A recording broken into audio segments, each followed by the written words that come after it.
de perdonar pecados. Eso se llama ¿cómo? Blasfemia. El único que puede perdonar pecados es Dios. Por eso es fácil identificar este poder. Dice que este poder iba a tirar por tierra la verdad del santuario. Iba a pisotear la verdad del santuario por 1260 años. Se le dio el atrio del santuario a los gentiles para que sea pisoteado por 42 meses.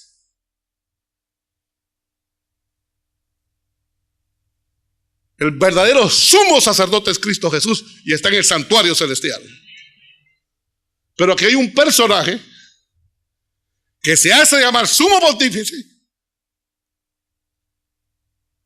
y ha agarrado prerrogativas de perdonar pecados. O sea, es un poder que con mucha sutileza ha engañado al mundo. Juan 10:33 dice, le respondieron los judíos diciendo, por buena obra no te apedreamos, sino por la blasfemia, porque tú siendo hombre, ¿te haces qué? Te haces Dios. Dice que Dios está en la tierra, tiene el poder para perdonar pecados, va a estar en Europa, va a ser romano, va a levantarse después del año 476 después de Cristo, va a gobernar por 1260 años. Característica del cuerno pequeño número 8. Y veía yo que este cuerno hacía guerra contra los santos y los vencía. Daniel 7:21. Las cruzadas arrasaron con el pueblo de Dios. Iba a ser un cuerno, poder perseguidor de los cristianos. Apocalipsis 12:6. Y la mujer huyó al desierto, la iglesia, donde tiene lugar preparado por Dios para que ahí la sustenten por ¿cuánto tiempo? Por 1260 días. Entonces la iglesia que existió en estos 1260 años, la iglesia popular, iglesia visible, era la iglesia de Dios en esta tierra. La mujer, iglesia verdadera, huyó al desierto por 1260 años. O sea, la verdadera iglesia de Dios, por 1260 años no tuvo cabeza visible. Era perseguida. ¿Se dan cuenta? No tenía cabeza visible la verdadera iglesia de Dios. Y hablará palabra contra el Altísimo y a los santos del Altísimo quebrantará y pensará en cambiar los tiempos y la ley. Y serán entregados en su mano hasta tiempo y tiempos y en medio de un tiempo. ¿En qué forma este poder ha pensado en cambiar los tiempos? Dice que Dios hizo los cielos y la tierra, ¿en cuántos días? En 6 días. El séptimo día lo reposó, lo santificó y lo bendijo. ¿Qué hizo este poder? Sacó el sábado y metió ¿qué día? El domingo. Sacando el tiempo santo y metiendo tiempo ¿qué? Secular. Pensaría en cambiar los tiempos y la ley. Ya en estos momentos se están haciendo calendarios donde el primer día de la semana es el séptimo y el séptimo día, el lunes, es el primer día de la semana. Empezando el lunes y termina con domingo. Porque el primer día de semana es el domingo. Pero el almanaque empieza el lunes, según ellos. Ponen el lunes como el primer día de la semana. Y el séptimo día, el domingo. Pero no es así. La palabra séptimo significa reposo. Y la palabra reposo significa Shabbat, en hebreo, que significa reposo, descanso. Sabatón en griego. Vemos que este poder se las está ingeniando para entrampar de nuevo a la humanidad. Y se le permitió hacer guerra contra los santos y vencerlos. También se le dio autoridad sobre toda tribu, pueblo, lengua y nación. Iba a ser un poder católico, universal. Universal. Iba a estar en el mundo entero.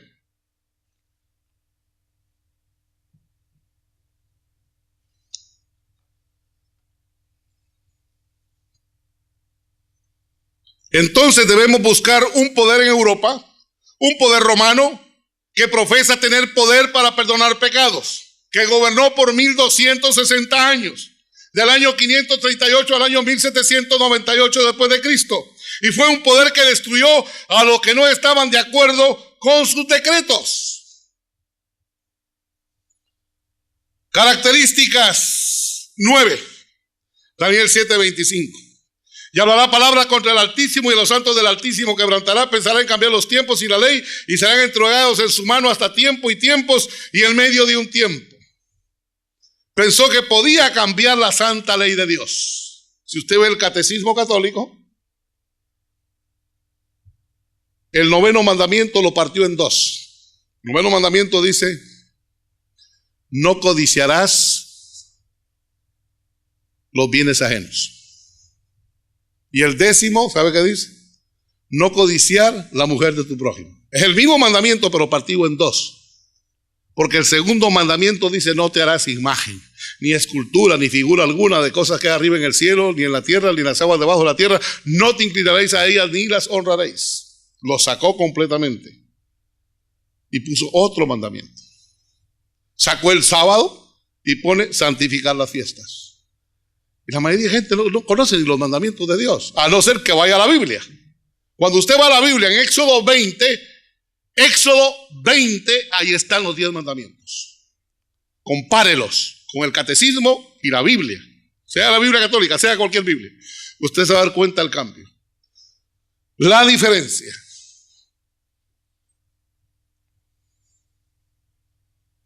¿Quién es el único que puede cambiar la ley de Dios? ¿Cuántos de ustedes sospechan qué poder es este? Que la Biblia lo declara. Yo creo que ya no hay duda. Según Tesalonicenses 2:3 dice: nadie os engañe en ninguna manera, porque no vendrá sin que venga la apostasía y se manifieste el hombre de pecado, el hijo de perdición. El hombre de pecado es el cuerno pequeño, es la misma bestia, se conoce como el anticristo. Apostasía viene de la palabra griega apostenia y dice: sin que antes venga la apostasía y se manifieste el hombre de pecado, el hijo de perdición.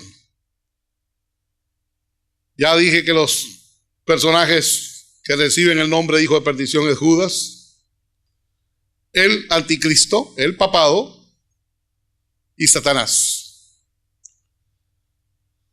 Dice la palabra, Juan 17:12: cuando estaba con ellos en el mundo, yo los guardaba en tu nombre. A los que me diste, yo los guardé, y ninguno de ellos se perdió, sino el hijo de perdición, para que la escritura se cumpliese. ¿Qué nombre tenía Judas? El hijo de perdición.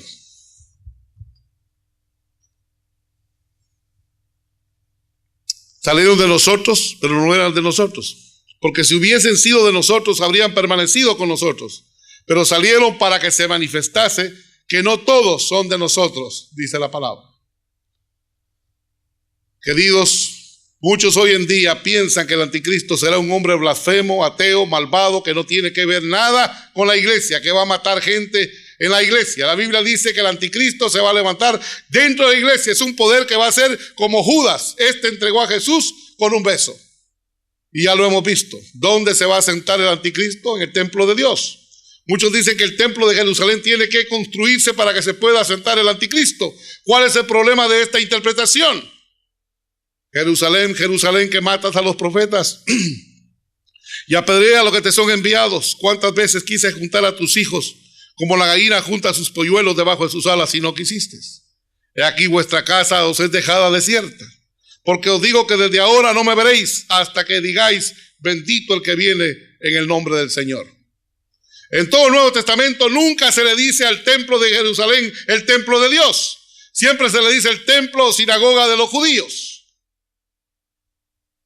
Efesios 2, 19, 20, 21 dice: así que ya no sois extranjeros ni advenedizos, sino conciudadanos de los santos, miembros de la familia de Dios, edificados sobre el fundamento de los apóstoles y profetas, siendo la principal piedra del ángulo Jesucristo mismo, en quien todo el edificio bien coordinado va creciendo para ser un templo santo en el Señor.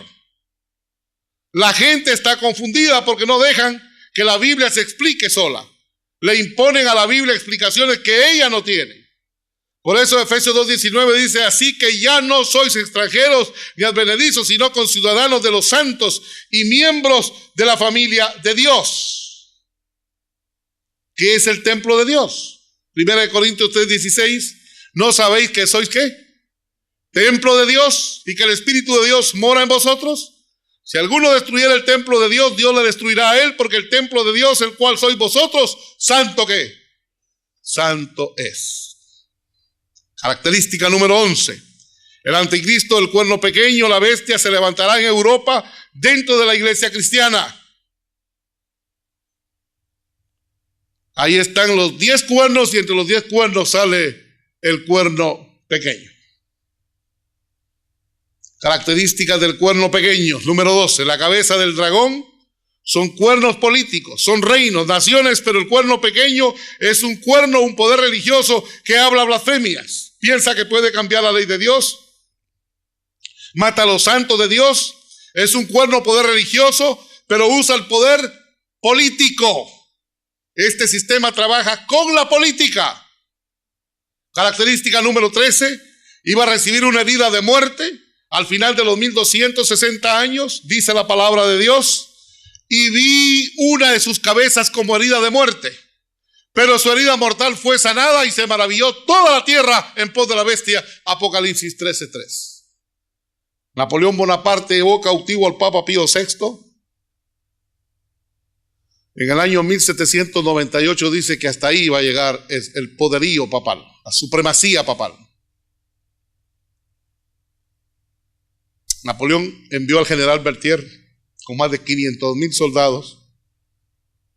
Llegaron a Roma, golpearon la Capilla Sixtina, a hachazos botaron la puerta y se llevaron cautivo al Papa Pío VI por todos los Alpes hasta que llegó a Roma. Y en Valencia, Francia, en el año 1799, el Papa murió tuberculoso, de disentería, sin dientes, porque Napoleón le botó los dientes, porque no lo quería coronar. Y ahí este poder recibió una herida ¿de qué? De muerte. Pero su herida mortal iba a ser ¿qué? Sanada. Y se iba a maravillar toda la tierra en pos de ese poder, en pos de la bestia. Característica número 14. La herida mortal iba a sanar. Característica 15. La bestia tiene un número, el 666. Y que ninguno pudiese comprar ni vender, sino el que tuviese la marca o el nombre de la bestia o el número de su nombre. Apocalipsis 13:17.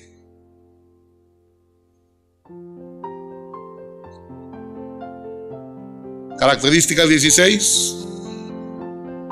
Vino entonces uno de los 7 ángeles que tenía las 7 copas y habló conmigo diciéndome: ven acá y te mostraré la sentencia contra la gran ramera, la que está sentada sobre muchas aguas, con la cual han fornicado los reyes de la tierra, y los moradores de la tierra se han embriagado con el vino de su fornicación.